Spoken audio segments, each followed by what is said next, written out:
I can hardly believe it. We are peering into the darkness of an ancient tomb discovered beneath the famed treasury in Petra. Archaeologists have just broken open a chamber beneath Petra that someone sealed 2,000 years ago and never wanted found. We think we have an entrance to something here. And it's just got these big blocks in front of it? Yeah, it's been sealed up. Is that a tomb? What is that? There were no records of it, no writings, no signs on the outside marking what it was. Just stone fitted so tightly together that no air passed through it for 20 centuries. When the seal finally broke, what came out of that darkness was not what anyone was prepared for. And what was found inside has raised questions that archaeology has never had to face before. Some of what was found has still not been released to the public. The treasury and the city of the dead. Nobody expected to find anything new in Petra. For over 2 centuries, archaeologists had been digging, mapping, and studying every corner of it. Scholars had written entire libraries about its history.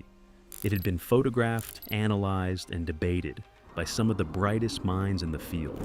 To the entire world, Petra was a solved mystery, a wonder that had already given up everything it had to offer. Everyone was wrong. Petra sits in the desert cliffs of southern Jordan.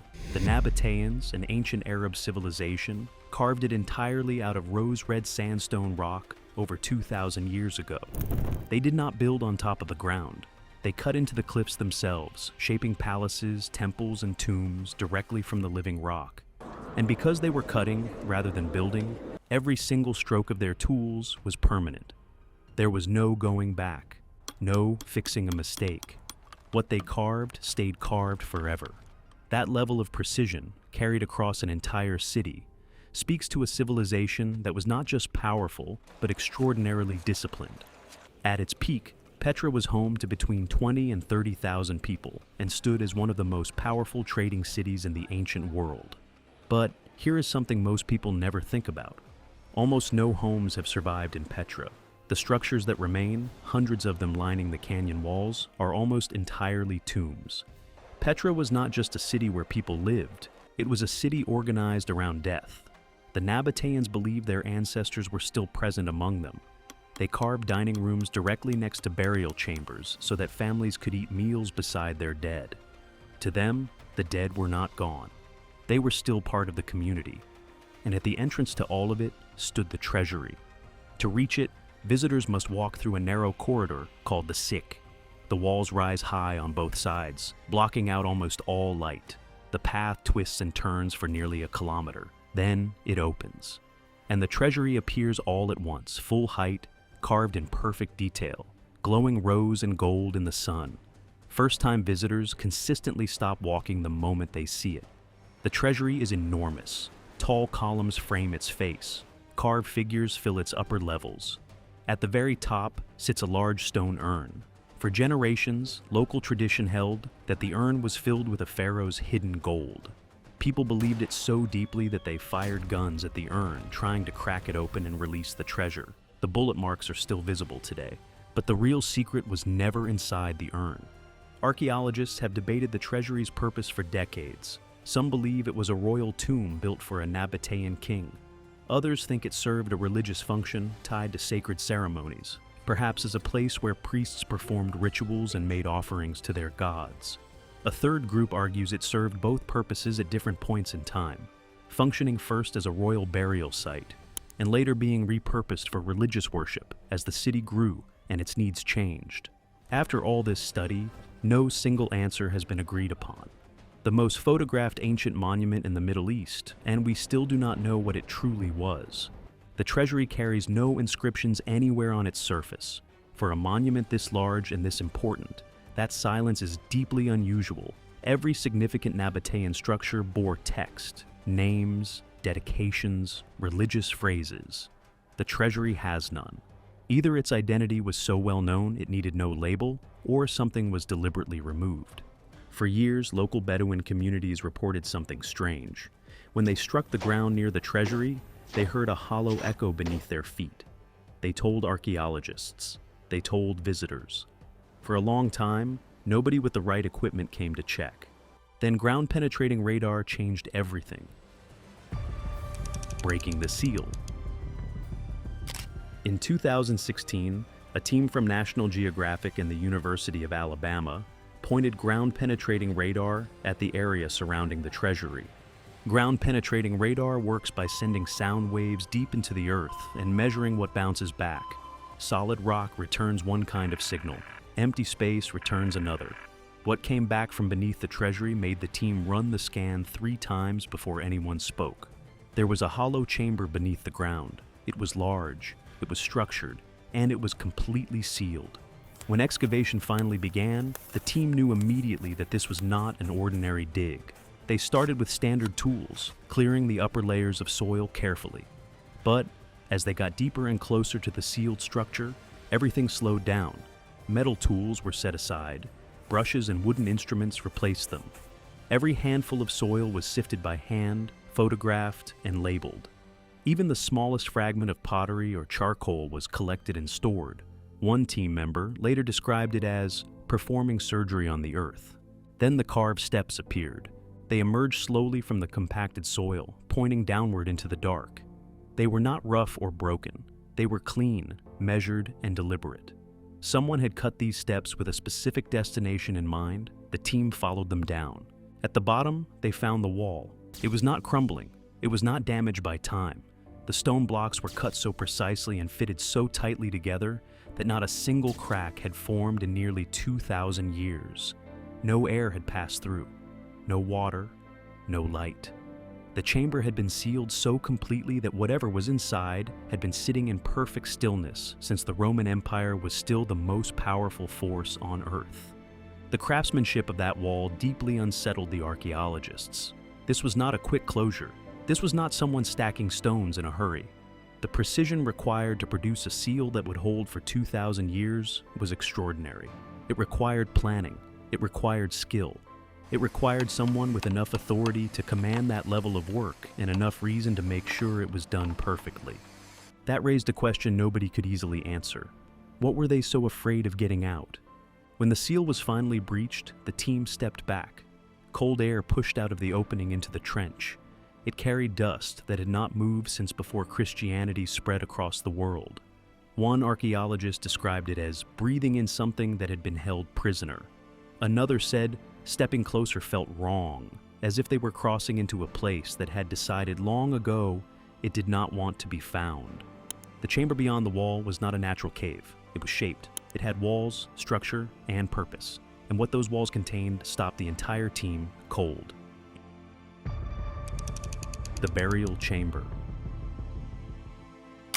The air was stale and heavy. The walls showed no damage, no markings. No sign that anything had ever disturbed them. A fine layer of dust covered every surface exactly as it had settled, completely undisturbed for nearly 2,000 years.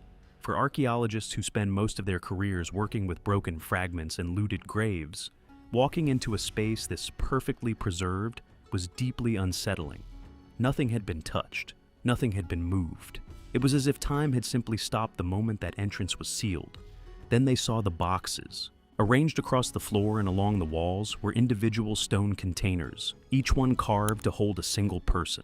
These were not simple hollows cut into rock. They were shaped with care, sealed, and placed in positions that followed a deliberate pattern. Some faced the wall, some were angled in ways that did not match any known Nabatean burial style. The arrangement felt wrong before the team could explain why. It took several minutes before anyone moved further inside. As more light filled the chamber, the full picture became visible. Women were present. Children were present. Each one sealed inside their own individual box, placed with the same deliberate attention as the adults. Someone had categorized these people. Someone had made decisions about who went where and how they were positioned. This was not a place where people were simply buried. This was a place where people were organized. The boxes were not all the same. Some were larger. Some were carved from a different quality of stone. A few had been given smoother, more refined surfaces that stood apart from the rest. Even here, in a hidden room that was never meant to be seen again, there was a ranking system. Certain individuals had been given more than others. Status had followed these people all the way into erasure. Then the team found the inscriptions. Carved into several of the boxes were phrases written in the Nabatean script. These were not the standard farewell phrases found on public tombs across Petra. They were dedicatory. They marked the individuals inside not as mourned family members, but as people who had been given over to something, dedicated to a deity, submitted to a royal house. The language did not speak of grief, it spoke of offering. Small vessels were placed beside many of the boxes, bowls near hands, sealed jars near feet. These looked simple, but Nabatean funerary containers have been found across the region containing frankincense, myrrh, and rare plant compounds that were traded across thousands of kilometers. What appeared to be modest offerings may have carried enormous ritual and financial value. The wall niches lining the chamber added another layer of darkness. In Nabatean culture, rooms built with these features beside tombs were used for ritual meals eaten in the presence of the dead.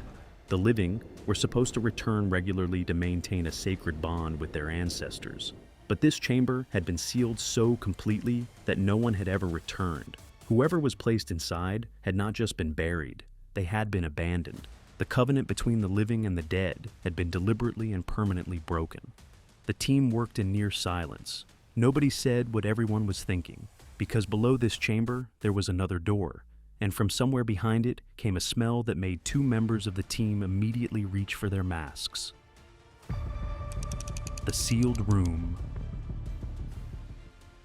The smell reached them before they reached the door. It pressed through the gap in the lower seal while the opening was still being cleared.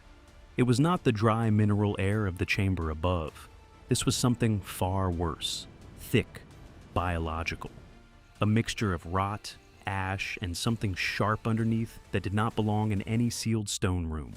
Masks went on immediately, but even through the filters, it clung. One archaeologist later said it felt like the smell had weight. Another said it was the closest thing to breathing death that he had ever experienced. When the lower chamber opened, the light swept inside. The walls were black. Floor to ceiling, the stone had been scorched by fire that had burned with serious intensity inside a sealed room. But the walls were not what stopped the team. It was the floor. The bodies were not in boxes. They were not arranged. They were not given any dignity at all. They were heaped together from one end of the chamber to the other. Limbs tangled across each other, skulls tilted at wrong angles, some face down, some twisted into positions that spoke of pain and panic. This was not burial, this was disposal, and it stood in devastating contrast to the careful, organized chamber directly above it. But then the lights caught something that changed the entire picture. The bodies were wearing jewelry, not placed beside them the way grave offerings normally are, bound onto them. At the wrists, at the ankles, around the neck, rings on fingers. In ancient Near Eastern burial tradition, jewelry was sometimes bound directly onto the body to mark the person as someone of high rank and to ensure their protection in the afterlife. These were not common people. These were nobles. These were members of Petra's elite class. Someone had taken the most powerful people in the city, bound their own jewelry onto their bodies as a ritual act, thrown them into a pit, set fire to the room, and sealed it beneath the most recognizable monument in Petra. The bones told the rest of the story. Multiple skeletons had fractures that could not be explained by the weight of time or settling soil. Skulls were cracked, ribs were snapped, joints had been wrenched apart with force. These injuries happened at or near the moment of death. In several ancient Near Eastern cultures, breaking the bones of the dead was a deliberate spiritual act. It was done to prevent the dead from returning. Whoever sealed these people inside also broke their bodies to make sure they stayed gone. Near one wall, 3 skeletons had been placed with slightly more care than the rest.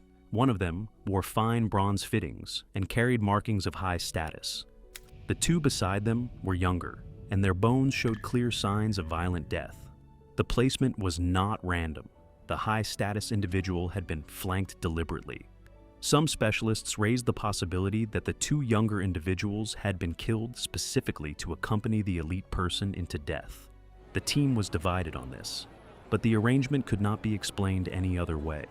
And among the bones, there were children. One set of small remains was found curled against an adult. The 2 pressed so closely together and held there so long by the settling sediment that they had fused into a single shape. A child and an adult, locked together for 2,000 years in what looked like one final, desperate embrace. The team worked in silence for a long time after that. The artifacts. Among the bodies and the ash, objects began to appear. The team collected them carefully, one by one, logging the exact position of each find. On their own, some of these objects might have seemed unremarkable. Together, they built a picture of what had happened in this room that was deeply disturbing. The vessels came first. Ceramic containers, sealed with thick organic residue that had hardened over centuries into a dark, solid substance. These did not resemble the simple offering jars found in Petra's public tombs. Their shape was different. Their sealing method was different. The quantity in which they appeared was far beyond what standard burial preparation required. Early field analysis detected iron-rich organic compounds inside the residue. Iron of that kind, in that concentration, in the context of a sealed death chamber, pointed toward one thing: blood. Whether human or animal could not yet be confirmed, but the amount suggested it had not been used sparingly. The Nabateans were among the most knowledgeable traders in the ancient world when it came to resins, plant compounds, oils, and organic substances. They knew how to preserve things. They knew how to prepare things. What was inside those vessels may have served a purpose that goes far beyond anything found in a standard Nabatean burial context. Then came the weapons. Iron blades recovered from the chamber had been deliberately coated in resin and oil before being placed inside. This was not decoration. This was preservation. The coating had worked. The blades showed almost no corrosion, despite nearly 2,000 years in a sealed space. Someone had treated these weapons specifically to prevent them from rusting. That is not something you do with an object you intend to leave behind forever. You preserve something you intend to use. Why weapons that were meant to be sealed away forever had been maintained for future use is a question the team could not answer. A balance scale was found near the western wall, partially buried under centuries of settled dust. In multiple ancient cultures, the balance scale appears in contexts connected to divine judgment. It is the instrument used to weigh a soul and determine its fate. Finding one inside a chamber of violent and possibly ritual death, beneath a monument whose true religious purpose remains unknown, carries a weight that is difficult to dismiss. Near the sealed entrance, concentrated in one area, as though placed there last, were sealed writing materials and inscribed fragments, documents that had been entombed rather than destroyed. Someone wanted a record of what happened in this room to exist, but they wanted it buried with the dead rather than kept among the living. What those inscriptions say has not been fully disclosed to the public. Certain skeletal remains in the lower chamber showed evidence of bound wrists, not from the pressure of soil or the weight of time. The marks were perimortem, meaning they happened at or around the time of death. Some of the people in this chamber did not walk in willingly. They were brought. The Jordanian Department of Antiquities has a documented policy of stage disclosure for sensitive archaeological finds, particularly when those finds could affect tourism or political sensitivities. Not everything recovered from this chamber has been released. That decision is official. It is deliberate. And it means the erasure that began 2,000 years ago has a chapter that is still being written today. What comes next? The excavation is over. The science has only just begun. DNA will be extracted from the remains in both chambers. If the individuals share genetic markers, this may be a family tomb connected to a specific Nabatean dynasty. If they share no biological relationship, it means these people were brought together deliberately from different origins for a specific purpose. Either result changes what we know about Petra. Previous DNA studies on Nabatean remains from other sites have already produced surprising results, revealing genetic connections to populations from the Arabian Peninsula, the Levant, and North Africa simultaneously. If the individuals in the sealed chambers carry profiles that do not match the known Nabatean population, they were outsiders. They were brought to Petra from somewhere else, used for something, and then sealed beneath its most famous monument with no record left behind.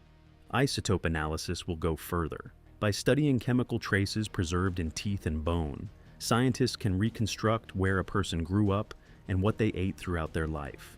This will reveal whether the dead were local people caught in an extraordinary event or individuals transported to Petra from distant regions. Both possibilities raise serious questions about what kind of power was operating in this city and what it was willing to do. The sealed vessels will undergo full residue analysis. If the iron-rich compounds are confirmed as human blood, the implications extend far beyond this chamber. The Nabateans have long been celebrated for their engineering, their art, and their trade networks. A confirmed finding of ritual human blood would force an entire rewriting of how this civilization is understood. The inscribed fragments recovered near the entrance have not been fully translated or released. The Nabatean script is only partially decoded in its ceremonial and religious registers. The documents may be legible and still not fully readable. They may contain the only direct account of what happened in this room, written by the people who designed it. Or they may raise more questions than they answer. What is already certain is that the treasury will never be seen the same way again. For 2,000 years, it stood as one of the most admired structures on Earth. Millions of people walked past it, photographed it, and marveled at the skill required to build it. All of that time, directly beneath their feet, this was here. The boxes, the bones, the bound wrists, the children, the jewelry locked onto the dead, the weapons preserved for use, the blood. And if a chamber this significant could remain completely hidden beneath one of the world's most studied ancient sites for nearly 2,000 years, the question does not stop at Petra. It extends to every famous monument that has ever been stood in front of, photographed, and assumed to be fully known. The 2016 radar surveys detected underground structures near the treasury larger than an Olympic swimming pool. The sealed chamber was one finding among what may be many. Petra has always been called the Rose-Red City, but beneath the face it showed the world. In a room sealed before the modern world existed, someone hid something with extraordinary care. And the closer the science gets to a final answer, the more one thing becomes clear. Whoever sealed that chamber was not protecting what was inside. They were protecting everyone else from ever knowing it was there.